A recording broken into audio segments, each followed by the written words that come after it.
donde no pasa nada y un cuchillo afilado te roza la mejilla. Ahí donde un contrato deviene una condena.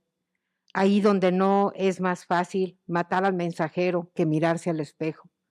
Donde la lealtad perdió la brújula. Una verdad a medias no aspira ni siquiera a ser mentira. Ahí donde enloquecen los relojes para que el otro siempre llegue tarde. Ahí donde un rumor se convierte en noticia y una barra de platino indiado convierte la amistad en pieza de museo. Donde riman olvido y ambición, ahí donde promesa significa su antínomo, a donde el beneficio la sobra la raíz de su bondad y molesta el sufijo de toda pertenencia. Ahí no quiero estar. Así no, de Javier Fonsalango. Generalmente, Fabián, empiezo mis recomendaciones y algunas de mis participaciones con la poesía. Y en este caso creo que a ti te va a hacer, y esta poesía está elegida generalmente siempre para que son las víctimas con las que trabajamos. Y creo que te va a hacer mucho sentido porque tú eres un filósofo estudioso de Heidegger. Y para Heidegger, la poesía, pues tú lo sabes, es el lenguaje de lo sagrado, es la cohesión. Pero también afirma, y estoy segura, que ese tipo de lenguaje reconvierte la existencia y recrea caminos. Y de esto se trata. De eso se trata la poesía. De eso se trata lo que tú bien sabes porque lo estudias, ¿no? De poder retomar y de poder reconstruir y de poder seguir caminando. Muy buenos días a todas, todos y todes quienes nos acompañan en la sede de la Comisión de Derechos Humanos de la Ciudad de México y a las personas que nos siguen a través de la transmisión en vivo de las redes sociales. De especial forma le doy la bienvenida a Fabián, reconocida como víctima directa de la Recomendación 04/2024 sobre la tortura durante la detención ilegal y arbitraria de una persona joven por parte de elementos de la Secretaría de Seguridad Ciudadana que hoy se presenta, así como a sus padres, a su hermano, a quienes fueron reconocidos como víctimas indirectas en dicho instrumento. A todos ustedes les agradezco la confianza que depositaron en este organismo para iniciar el procedimiento de investigación que llevaron a la documentación de violaciones a los derechos humanos, a la libertad, seguridad e integridad personal en contra de Fabián. Asimismo, le doy la bienvenida a sus familiares y amigos y también al licenciado Enrique Guerrero Aviña, quien fungió como el asesor jurídico de las víctimas a las que me referí y a quien les acompañó durante todo el proceso. A Sandra López, del Colegio de Filosofía de la Facultad de Filosofía y Letras de la Universidad Nacional Autónoma de México, quien fue maestra de Fabián, pero además ahorita se encuentra dirigiendo su tesis. El instrumento recomendatorio que hoy se presenta da cuenta de graves violaciones a los derechos humanos que, si bien ya no se identifican como una política de Estado, persisten en una cultura del ejercicio de poder arraigada en el actuar de agentes de seguridad, policía de investigación, personal penitenciario, entre otros. Me refiero tanto a las detenciones arbitrarias e ilegales como a la tortura, ambas acreditadas en la presente recomendación. Tan solo en el 2018, a la fecha, la Comisión de Derechos Humanos de la Ciudad de México ha emitido medio centenar de instrumentos recomendatorios en los que se acreditan ambas violaciones a derechos humanos y que reúnen 874 víctimas directas e indirectas. En tanto, la forma en que se cometen tanto la tortura como la detención constituyen un patrón de actuación en tanto el contexto que las incentiva y la impunidad que le sigue son vigentes, pues decirse que son un problema estructural y sistemático. De acuerdo con la encuesta nacional privada de la libertad en POL 2021, en México, cerca del 43% de las personas privadas de la libertad señaló que en su detención se dio en la calle o sustrayéndola de un lugar sin una orden de aprehensión, y aunque el porcentaje de casos es menor en la Ciudad de México, al menos una tercera parte de las personas privadas de la libertad en esta entidad dieron cuenta de que su detención se dio de esa forma. Casi 7 de cada 10 personas privadas de la libertad afirmó haber sido víctima de violencia de forma posterior a su detención. Se considera que las detenciones arbitrarias e ilegales son el origen de procesos completamente irregulares en los que se violan generalmente derechos humanos con prácticas como la tortura.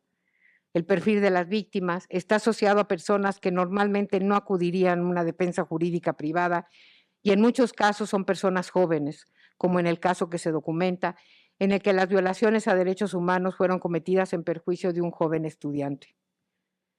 La presencia de dichas conductas como parte de un patrón repetitivo entre las autoridades en la mayoría de las ocasiones se presentan bajo el falso argumento de que se pretende garantizar la procuración de justicia. Es decir, en muchos de los casos, tanto las detenciones ilegales y arbitrarias como los malos tratos o la tortura se justifican como un mandato del Estado para investigar, perseguir los delitos y ejercitar la acción penal.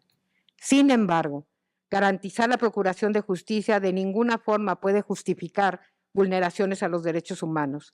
La persecución de delitos no puede ser ni debe contraponerse a la obligación de todas las autoridades de promover, respetar, proteger y garantizar los derechos humanos contenida tanto en la Constitución Política Federal como en nuestra Constitución. La finalidad última de un Estado y sus instituciones es garantizar la seguridad y la protección a la integridad de las personas. Y es por eso que la tarea de seguridad es fundamental en un Estado democrático a fin de garantizar el orden y la convivencia, así como establecer, fortalecer y proteger el orden civil democrático, eliminando las amenazas de violencia en población y permitiendo una coexistencia segura. En tanto en sus manos están los mayores bienes jurídicos, los cuerpos de seguridad ciudadana deben realizar dichas tareas con irrestricto apego a los derechos humanos de quienes viven y transitan por esta ciudad capital, pues ellos mismos son garantes de derechos como la vida y la integridad. Por ello, las autoridades deben aplicar estándares que combatan las relaciones de poder y los esquemas de desigualdad, formulando reglas de protección de derechos humanos que favorezcan a la población, especialmente a quienes pertenecen a grupos de atención prioritaria reconocida en el artículo 11 de la Constitución Política de la Ciudad de México, como es el caso de las personas jóvenes, pues el impacto que viven es diferenciado. En este caso, ser víctima de la detención arbitraria y posterior tortura mientras es joven conlleva mayores consecuencias dentro de su proyecto de vida y el de su familia, puesto que en muchas ocasiones las personas jóvenes deben abandonar o por lo menos suspender sus estudios, como fue el caso. Son grandes los desafíos para desarticular las inercias que persisten para que las autoridades garanticen la erradicación de ambas prácticas y consoliden la protección reforzada de las personas. En razón de lo anterior, y con base a los hechos documentados por la Cuarta Visitaduría General, la Comisión de Derechos Humanos de la Ciudad de México dirige la recomendación 04/2024 a la Secretaría de Seguridad Ciudadana de la Ciudad de México en su calidad de autoridad responsable, estableciendo los siguientes puntos recomendatorios. Primero, dar seguimiento con la Comisión Ejecutiva de Atención a Víctimas de la Ciudad de México para que tanto la víctima directa como las 3 víctimas indirectas estén reconocidas en el presente instrumento, queden inscritas en el registro de víctimas de la Ciudad de México. Segundo, colaborar con la CEAVI para facilitar el proceso de otorgamiento de medidas de ayuda inmediata, asistencia, atención e incluso de acuerdo con la necesidad que tenga cada una de las víctimas. Tercero, dar seguimiento al proceso que realiza la CEAVI para la integración de los expedientes hasta la valoración y determinación de los respectivos planes de reparación integral con las víctimas directas e indirectas. Cuarto, aportar el presente instrumento recomendatorio junto con su anexo tanto a la Comisión de Honor y Justicia de la Secretaría de Seguridad Ciudadana como a la Fiscalía General de Justicia de la Ciudad de México, a fin que las evidencias documentadas sean incorporadas al expediente del procedimiento administrativo disciplinario que se encuentre en integración como al indagatorias relacionadas con el presente caso. Quinto, exhortar a través de un comunicado dirigido al personal operativo de esa Secretaría sobre la importancia de su papel en la sociedad como garantes de la seguridad ciudadana y primer eslabón del sistema de justicia, con el fin de dejar claro que la actuación policial debe llevarse a cabo con estricto apego a la legalidad y respeto a los derechos humanos, por lo que ante cualquier conducta contraria y al margen de la ley será sancionada. Sexto, presentar una propuesta a fin de que la cadena de mando cuente con procesos específicos para la supervisión y vigilancia de la actuación y desempeño del personal bajo su mando, conforme al Protocolo General de Actuación Policial y al Acuerdo 51/2020, por el que se establecen las bases para la operación y funcionamiento del programa de cuadrantes policiales de la Secretaría de Seguridad Ciudadana de la Ciudad de México.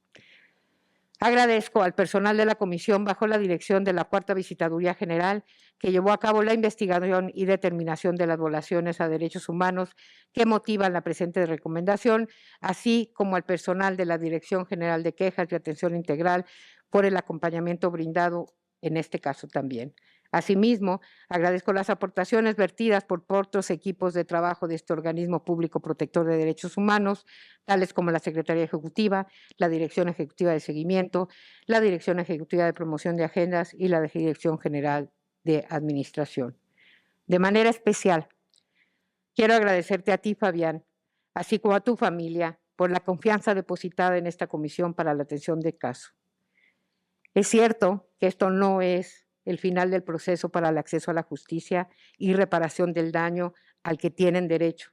No obstante, es parte necesaria del proceso para su materialización, por lo que desde este momento esta Comisión de Derechos Humanos le dará seguimiento a la aceptación y al cumplimiento de la misma.